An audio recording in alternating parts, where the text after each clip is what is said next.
بسم الله الرحمن الرحيم. ألف لام را. تلك آيات الكتاب الحكيم. أكان للناس عجبا أن أوحينا إلى رجل منهم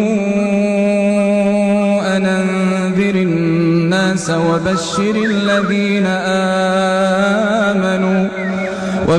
الذين آمنوا أن لهم قدم صدق عند ربهم.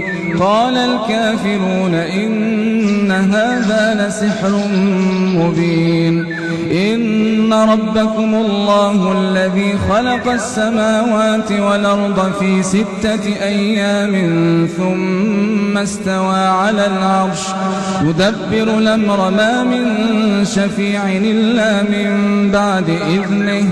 ذلكم الله ربكم فاعبدوه أفلا تذكرون. إليه مرجعكم جميعا وعد الله حقا إنه يبدأ الخلق ثم يعيده ليجزي الذين آمنوا وعملوا الصالحات بالقسط والذين كفروا لهم شراب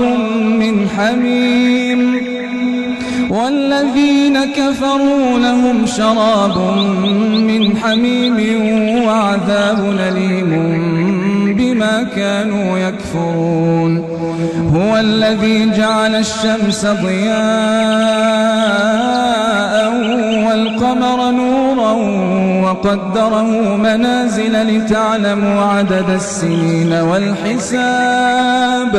ما خلق الله ذلك إلا بالحق نفصل الآيات لقوم